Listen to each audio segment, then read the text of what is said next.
ದುಡ್ಡು ಕೊಟ್ಟರಷ್ಟೇ ಇಲ್ಲಿ ಸಿಗುವಂಥದ್ದಂತೆ ಮನೆ ಅಂತ ಹೇಳಿ ಕಾಂಗ್ರೆಸ್ನವರು ಆರೋಪ ಮಾಡಿದ್ದು ಬಿಜೆಪಿ ವಿರುದ್ಧ 40% ಕಮಿಷನ್ ಪೇ ಸಿಎಂ.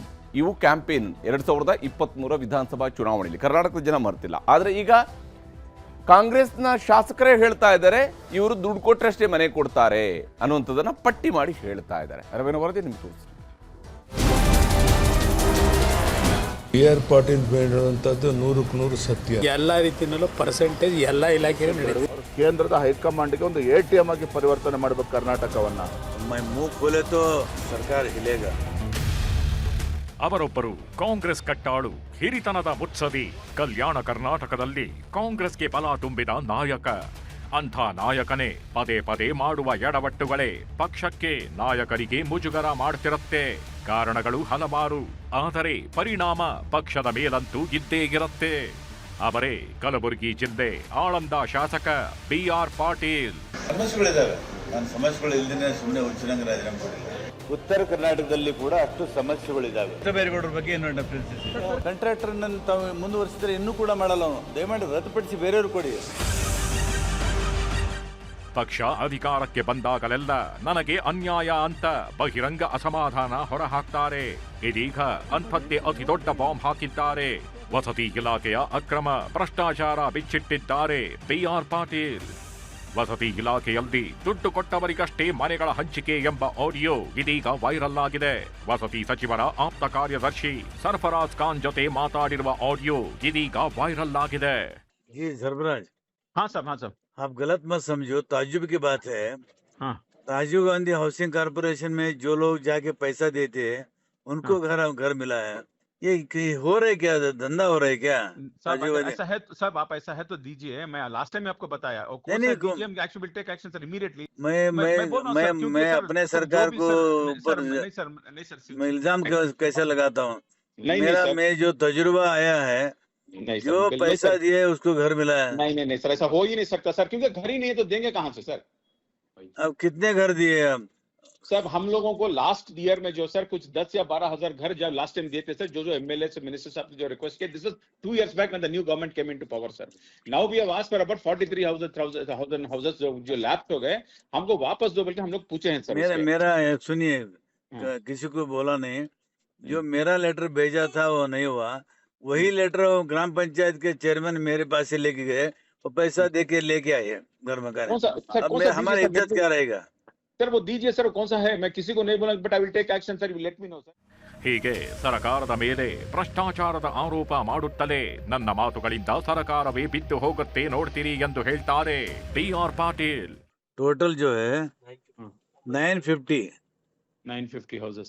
हाँ, ये सर मैं आपको अभी हाफ एन आवर में ये पैसा दे के लाए. मैं अभी चेक करके बोलता हूँ सर. आप चेक करते. मैं मुंह खोले तो ಸರ್ಕಾರ ಹಿಲೇಗ. BR ಪಾಟೀಲ್ ಆಡಿಯೋ ವೈರಲ್ ಆಗುತ್ತಲೇ ಸರ್ಕಾರಕ್ಕೆ ಮುಜುಗರ ಆಗಿರುವುದಂತೂ ನಿಜ. BR ಪಾಟೀಲ್ಗೆ ಸಿಎಂ ಸಿದ್ದರಾಮಯ್ಯ ಬುಲಾವ್ ಕೊಟ್ಟಿದ್ದು ಖುದ್ದು ಭೇಟಿಯಾಗಿ ಆರೋಪದ ಬಗ್ಗೆ ವಿವರಣೆ ನೀಡುವಂತೆ ಸೂಚಿಸಿದ್ದಾರೆ. ಅಷ್ಟೇ ಅಲ್ಲ, ಹೈಕಮಾಂಡ್ ಕೂಡ ಎಂಟ್ರಿ ಆಗಿದೆ. BR ಪಾಟೀಲ್ ಸರ್ಫರಾಜ್ ನಡುವಿನ ಆಡಿಯೋದಲ್ಲಿನ ವಸತಿ ಇಲಾಖೆ ಭ್ರಷ್ಟಾಚಾರದ ಬಗ್ಗೆ ವರಿಷ್ಠರು ಮಾಹಿತಿ ಸಂಗ್ರಹಿಸುತ್ತಿದ್ದಾರೆ. ಹಾಗೆ ಪಾಟೀಲ್ ಆರೋಪದ ಬಗ್ಗೆ ವಿವರಣೆ ನೀಡುವಂತೆಯೂ ಸಿಎಂ DCM ವಸತಿ ಸಚಿವರಿಗೆ ರಣದೀಪ್ ಸುರ್ಜೇವಾಲಾ ಸೂಚನೆ ಕೊಟ್ಟಿದ್ದಾರೆ. ವಸತಿ ಇಲಾಖೆಗಳಲ್ಲಿನ ಕೆಲಸಗಳು, ಸಚಿವ ಜಮೀರ್ ಕೆಲಸಗಳು, ಇಲಾಖೆ ಅಧಿಕಾರಿಗಳ ಕಾರ್ಯವೈಖರಿ, ಹಾಗೆ ಜಮೀರ್ PS ಸರ್ಫರಾಜ್ ಬಗ್ಗೆಯೂ ಮಾಹಿತಿ ಸಂಗ್ರಹಿಸಿದೆ ಹೈಕಮಾಂಡ್. ಈ ಮಧ್ಯೆ ಸರ್ಕಾರದ ಮುಖ್ಯ ಕಾರ್ಯದರ್ಶಿ ಶಾಲಿನಿ ರಜನೀಶ್ ಕೂಡ ಕ್ರಮಕ್ಕೆ ಮುಂದಾಗಿದ್ದಾರೆ.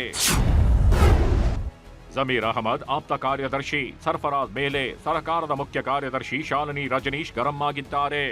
ಖುದ್ದು ಬಂದು ರೈಟಿಂಗ್ನಲ್ಲಿ ವಿವರಣೆ ನೀಡುವಂತೆ ಸರ್ಫರಾಜ್ಗೆ ಶಾಲಿನಿ ಸೂಚನೆ ಕೊಟ್ಟಿದ್ದಾರೆ. ಈ ಮಧ್ಯೆಯೇ BR ಪಾಟೀಲ್ ಆಡಿಯೋ ವೈರಲ್ ಆಗಿರೋದು ಪ್ರತಿಪಕ್ಷಗಳಿಗೂ ಅಸ್ತ್ರವಾಗಿದೆ. ಕಾಂಗ್ರೆಸ್ ಸರ್ಕಾರದ ಮೇಲೆ ಮುಗಿ ಬಿದ್ದಿವೆ ಬಿಜೆಪಿ ಹಾಗೂ JDS. ಕಾಂಗ್ರೆಸ್ ಸರ್ಕಾರ ಭ್ರಷ್ಟಾಚಾರದಲ್ಲಿ ನಂಬರ್ 1 ಆಗಿದೆ. ಇದಕ್ಕೆ ಬಿಆರ್ ಪಾಟೀಲ್ ಹೇಳಿಕೆಯೇ ಪುಷ್ಟಿ ನೀಡುತ್ತಿದೆ ಎಂದಿವೆ.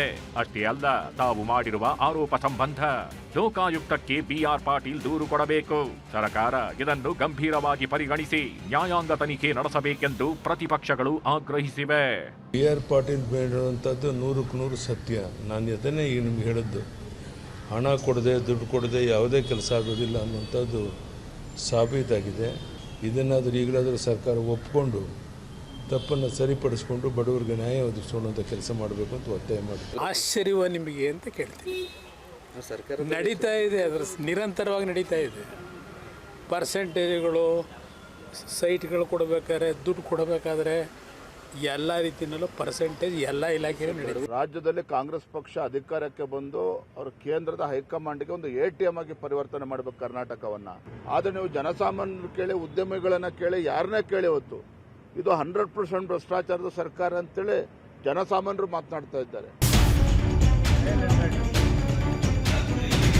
ಬಿಆರ್ ಪಾಟೀಲ್ರ ಸಿಟ್ಟು ಹೊಸದೇನಲ್ಲ. ಮುಂಚಿನಿಂದಲೇ ಪದೇ ಪದೇ ಸರ್ಕಾರದ ಮೇಲೆ ಸಿಟ್ಟು ಹೊರಹಾಕುತ್ತಲೇ ಇದ್ದರು. ಅದಕ್ಕೆ ಕಾರಣ ಹಲವಾರು. ಕಾಂಗ್ರೆಸ್ ಪಕ್ಷದಲ್ಲಿ ಹಿರಿತನವಿದ್ದರೂ ಮಂತ್ರಿ ಸ್ಥಾನ ಸಿಗದೇ ಇರುವುದೇ ಪಾಟೀಲ್ ಸಿಟ್ಟಿಗೆ ಬಹುಮುಖ್ಯ ಕಾರಣ. ಸಿಎಂ ರಾಜಕೀಯ ಸಲಹೆಗಾರ, ಯೋಜನಾ ಆಯೋಗದ ಉಪಾಧ್ಯಕ್ಷ ಹುದ್ದೆಗಳನ್ನು ಕೊಟ್ಟಿದ್ರೂ ಕೂಡ ಅದೆಲ್ಲವೂ ಡಮ್ಮಿ ಪೋಸ್ಟ್ ಅನ್ನೋದು ಬಿಆರ್ಪಿ ವಾದ. ಕಲಬುರಗಿ ಜಿಲ್ಲೆಯ ರಾಜಕಾರಣದ ಮೇಲೆ ಬಿಆರ್ಪಿಗೆ ಈಗಲೂ ಹಿಡಿತಾಗಿಲ್ಲವಾಗಿದೆ. ಮಲ್ಲಿಕಾರ್ಜುನ ಖರ್ಗೆ, ಪ್ರಿಯಾಂಕ್ ಖರ್ಗೆ, ಡಾಕ್ಟರ್ ಶರಣಪ್ರಕಾಶ್ ಪಾಟೀಲ್ ಅಧಿಕಾರ ಆದೇಶಗಳಿಂದಾಗಿ ಪಾಟೀಲ್ ಕಡೆಗಣನೆ ಆಗ್ತಿದ್ದಾರೆ ಎಂಬ ಕಾರ್ಯಕರ್ತರ ಆರೋಪದಿಂದಾಗಿ ಸರ್ಕಾರದ ಮೇಲೆ ಪದೇ ಪದೇ ಮುನಿಸಿಕೊಳ್ತಿದ್ರು ಪಾಟೀಲ್. ಈಗ ಮತ್ತೆ ಸಿಟ್ಟು, ಮತ್ತೆ ಅಸಮಾಧಾನ, ಮತ್ತೆ ಸಂಧಾನ ಪ್ರಕ್ರಿಯೆ. ಪಾಟೀಲ್ರನ್ನು ಕರೆದಿರುವ ಸಿಎಂ ಏನ್ ಹೇಳಿ ಕಳಿಸ್ತಾರೆ ಅನ್ನೋ ಕುತೂಹಲವೂ ಮೂಡಿದೆ. ಅದ್ರ ಬಗ್ಗೆ ನನಗೆ ಮಾಹಿತಿ ಇಲ್ಲ. ನೀವು ಹಾಗೆ ಯಾಕೆ ಹೇಳಿದ್ದಾರೆ ಅಂತ ನನ್ನ ಗಮನಕ್ಕೂ ಕೂಡ ಇಲ್ಲ. ನೀವು ಅವರನ್ನು ಕೇಳಿದ್ರೆ ಬೆಟ್ರು. ಯಾಕಂದರೆ ಈಗ ಅವರು ಹಿರಿಯ ಶಾಸಕರಿದ್ದಾರೆ, ಅವರು ಹಾಗೆ ಹೇಳಿದ್ದಾರೆ ಅಂತಂದರೆ ಅದು ಅವ್ರಿಗೆ ಕರೆದು ಮಾನ್ಯ ಮುಖ್ಯಮಂತ್ರಿಗಳು ಕರೆದು ಮಾತಾಡ್ಬೋದು ಬಹುಶಃ. ಸರ್ಕಾರದ ಮೇಲೆ ಮತ್ತೆ ಗಧಾ ಪ್ರಹಾರ, ಮುಜುಗರ, ವಿವಾದಗಳಿಂದಲೇ ಸದ್ದು ಮಾಡಿದವರು ಬಿಆರ್ ಪಾಟೀಲ್. ಅದು 2023 ಜುಲೈ 25. ಕಾಂಗ್ರೆಸ್ ಸರ್ಕಾರ ಅಧಿಕಾರಕ್ಕೆ ಬಂದ 2 ತಿಂಗಳಲ್ಲೇ ಅಪಸ್ವರ ಎತ್ತಿದ್ರು. ಸಚಿವರು ಅನುದಾನ ಕೊಡ್ತಿಲ್ಲ ಎಂದು ಅಸಮಾಧಾನ ಹೊರಹಾಕಿದ್ರು. ಸರ್ಕಾರಕ್ಕೆ ಬಿಆರ್ಪಿ ಸೇರಿ 20ಕ್ಕೂ ಹೆಚ್ಚು ಶಾಸಕರು ಪತ್ರ ಬರೆದಿದ್ರು ಎನ್ನಲಾದ ಪತ್ರ ವೈರಲ್ ಆಗಿತ್ತು. ಅದೇ 2023 ಜುಲೈನಲ್ಲಿ ಶಾಸಕ ಸ್ಥಾನಕ್ಕೆ ರಾಜೀನಾಮೆ ಕೊಡ್ತೀನಿ ಅಂತ ಶಾಸಕಾಂಗ ಪಕ್ಷದ ಸಭೆಯಲ್ಲೇ ಬೆದರಿಕೆ ಹಾಕಿದ್ರು. ನಂತರ 2023 ನವೆಂಬರ್ನಲ್ಲಿ ಗ್ರಾಮೀಣ ಮೂಲಸೌಕರ್ಯ ಕಾಮಗಾರಿಗಳಿಗೆ ಅನುದಾನ ಸಿಕ್ತಿಲ್ಲ ಎಂದು ಸಿಎಂ ಸಿದ್ದರಾಮಯ್ಯನವರಿಗೆ ಪತ್ರ ಬರೆದಿದ್ರು. ಅದಾದ್ಮೇಲೆ ಒಂದೇ ವರ್ಷಕ್ಕೆ, ಅಂದರೆ 2024 ನವೆಂಬರ್ನಲ್ಲಿ ಹುಬ್ಬಳ್ಳಿಯಲ್ಲಿ ಮಾತನಾಡುತ್ತಾ ಸಿದ್ದರಾಮಯ್ಯ ಸರ್ಕಾರದ ಭವಿಷ್ಯದ ಬಗ್ಗೆ ಪ್ರಶ್ನೆ ಎತ್ತಿದ್ರು. ಸಿದ್ದರಾಮಯ್ಯ 5 ವರ್ಷ ಇರ್ತಾರೋ ಇರಲ್ವೋ ಎಂಬ ಪ್ರಶ್ನೆ ಇಡೀ ಕಾಂಗ್ರೆಸ್ ಪಾಳಯದಲ್ಲಿ ಚರ್ಚೆ ಹುಟ್ಟುಹಾಕಿತ್ತು. ನಂತರ 2025 ಫೆಬ್ರವರಿಯಲ್ಲಿ ಸಿಎಂ ರಾಜಕೀಯ ಸಲಹೆಗಾರ ಹುದ್ದೆಗೆ ರಾಜೀನಾಮೆ ಕೊಟ್ಟಿದ್ರು. ಆ ಬೇಸರ ಅಸಮಾಧಾನ ಶಮನ ಮಾಡೋದಕ್ಕಾಗಿ 2025 ಫೆಬ್ರವರಿಯಲ್ಲಿ ಕರ್ನಾಟಕ ರಾಜ್ಯ ನೀತಿ ಆಯೋಗ ಮತ್ತು ಯೋಜನಾ ಆಯೋಗದ ಉಪಾಧ್ಯಕ್ಷರಾಗಿ ಸರ್ಕಾರ ನೇಮಕ ಮಾಡಿದೆ. ಜೊತೆಗೆ ಸಂಪುಟ ದರ್ಜೆ ಸ್ಥಾನಮಾನವನ್ನು ನೀಡಿದೆ. ಆದಾಗ್ಯೂ ಬಿಆರ್ ಪಾಟೀಲ್ರ ಸಿಟ್ಟು ಇನ್ನೂ ಶಮನವಾಗಿಲ್ಲ. ಹೀಗೆ ಪದೇ ಪದೇ ಅಸ್ತ್ರ ಬಿಡುತ್ತಲೇ ಇರುವ ಬಿಆರ್ ಪಾಟೀಲ್ ಸ್ಟ್ರಾಟಜಿ ನಾಯಕರಿಗೂ ಹೈಕಮಾಂಡ್ಗೂ ತಲೆ ಬಿಸಿ ತಂದಿದೆ. ಸಚಿವ ಸಂಪುಟ ವಿಸ್ತರಣೆ ಅಥವಾ ಪುನಾರಚನೆ ಮಾತು ಕೇಳಿ ಬರುತ್ತಿರುವಾಗಲೇ ಹರಿದಾಡಿದ ಈ ಆಡಿಯೋದಿಂದಾಗಿ ಇದು ಕೂಡ ಮಂತ್ರಿ ಸ್ಥಾನ ಪಡೆಯೋ ಬೆದರಿಕೆಯ ಅಥವಾ ತಂತ್ರಗಾರಿಕೆಯ ಎಂಬ ಚರ್ಚೆಗಳು ಇದೀಗ ಎದ್ದಿವೆ. Bureau report, news 18. ಬಿಆರ್ ಪಾಟೀಲ್ರು ಹಿರಿಯ ಶಾಸಕರು, ಪ್ರಭಾವಿ ನಾಯಕರು, ನೇರವಾಗಿ ಮಾತನಾಡ್ತಾರೆ, ಕಿರಿಕಿರಿಯನ್ನು ಸಹಿಸೋದಿಲ್ಲ. ಇವೆಲ್ಲವೂ ಕೂಡ ಸರ್ವೇ ಸಾಮಾನ್ಯ ಸಹಜವಾಗಿರ್ತಕ್ಕಂಥ ಅವರ ವಿಚಾರಗಳಲ್ಲಿ ಬರುವಂತಹ ಮಾತು. ಆದರೆ ಇಲ್ಲಿ ಈಗ ಅವರು ಮನೆಗಳನ್ನು ಹಂಚಿರುವಂಥದ್ದು ದುಡ್ಡು ತಗೊಂಡು ಅನ್ನೋಂಥದ್ದು ಹೇಳಿದ್ದಾರೆ. ಒಬ್ಬ ಶಾಸಕರಾಗಿ ಕೇವಲ ಅದನ್ನು ಒಬ್ಬ ಆಫೀಸರ್ಗೆ ಹೇಳಿಕೊಂಡು ಏನೋ ನಿಮ್ಮವರು ಬರೀ ದುಡ್ಡು ತಗೊಂಡು ಹಂಚಿದ್ದಾರೆ ಅಂತ ಹೇಳುವಂಥದ್ದು ಸಾಮಾನ್ಯ ಜನರು ಆಡುವಂತಹ ಮಾತಾಗತ್ತೆ. ಅವರು ಈ ವಿಚಾರದಲ್ಲಿ ಅದನ್ನೊಂದು ನಿಜವಾಗಿಯೂ ಕೂಡ ಆ ರೀತಿಯಾಗಿ ಅಕ್ರಮ ನಡೀತಾ ಇದೆ ಅಂತ ಹೇಳಿದರೆ ಅದಕ್ಕೊಂದು ತಾತ್ವಿಕ ಅಂತ್ಯಕ್ಕೆ ಅದನ್ನು ತಗೊಂಡು ಹೋಗಬೇಕು. ಅದರ ಮೇಲೆ ಒಂದು ತನಿಖೆ ಮಾಡಿಸುವಂಗೆ ಮಾಡಬೇಕು. ಹಾಗಿದ್ದಾಗ ಮಾತ್ರ, ಯಾಕಂದರೆ ಅವರು ಹಾಗೆ ಮಾಡೋದ್ರಿಂದಾಗಿ ಅವ್ರದೇ ಸರ್ಕಾರಕ್ಕೆ ಒಳ್ಳೆ ಹೆಸರು ಬರೋದು. ಏನವರು ಕಾಂಗ್ರೆಸ್ ಸರ್ಕಾರದ ಅವಧಿಯಲ್ಲಿ ನಡೀತಾ ಇರುವಂಥ ಭ್ರಷ್ಟಾಚಾರವನ್ನು ಮಾತನಾಡಿದ ತಕ್ಷಣ ಅವ್ರೇನು ಕೆಟ್ಟವರಾಗೋದಿಲ್ಲ ಅಥವಾ ಸರ್ಕಾರಕ್ಕೇನು ಅಪಚಾರ ಮಾಡೋದಿಲ್ಲ, ಅದು ಸರ್ಕಾರಕ್ಕೆ ಉಪಕಾರ ಮಾಡ್ದಂಗೆ ಆಗುತ್ತೆ. ಅವ್ರು ಹೇಳಿರುವಂಥ ಮಾತು ಸೀರಿಯಸ್ ಆಗಿ ಸರ್ಕಾರವೂ ಕೂಡ ಇದನ್ನು ತನಿಖೆ ಒಪ್ಪಿಸಬೇಕು. ಅವರು ಕೂಡ ಅದ್ರ ಕ್ಲೀನಾಗಿ ಹೊರಗೆ ಬರಬೇಕಾಗುತ್ತೆ. ಸರ್ಕಾರದವರು ಕೂಡ ನಿಜಕ್ಕೂ ಇಲ್ಲಿ ದುಡ್ಡು ಕೊಟ್ಟು ಮನೆ ಹಂಚಿಕೆ ಮಾಡ್ತಾ ಇದ್ದಾರೆ. ಯಾಕಂದರೆ ಇದು ಬಡವರ ವಿಚಾರ. ನಾವು ಬಡವರ ಉದ್ಧಾರಕರು, ಬಡವರನ್ನು ಏನು ಅವ್ರಿಗೆ ಮನೆ ಇಲ್ಲದವ್ರಿಗೆ ಮನೆಯನ್ನು ಕೊಡುವಂಥವ್ರು, ಗುಡಿಸಲು ಮುಕ್ತ ರಾಜ್ಯ ಮಾಡಬೇಕಾದವರು. ಆ ಕಾರಣಕ್ಕಾಗಿ ಈಗ ಮೀಸಲಾತಿಯಲ್ಲೂ ಕೂಡ ವಸತಿಯನ್ನು ಹಂಚಿಕೆ ಮಾಡುವಂಥ ಮೀಸಲಾತಿಯಲ್ಲೂ ಕೂಡ ಹೆಚ್ಚಳ ಮಾಡಿರುವಂಥದ್ದು. ಇಷ್ಟೆಲ್ಲ ಹೇಳುವ ಸರ್ಕಾರ ನಿಜಕ್ಕೂ ಇದೊಂದು ಗಂಭೀರವಾದಂಥ ಆಪಾದನೆಯನ್ನು BR ಪಾಟೀಲರು ಮಾಡಿದ್ದಾರೆ ಮತ್ತು BR ಪಾಟೀಲರ ಮೇಲೂ ಜವಾಬ್ದಾರಿ ಇದೆ. ಅವರೂ ಇದನ್ನು ತನಿಖೆ ಆಗುವಂಗೆ ಮಾಡಿಸ್ಬೇಕು.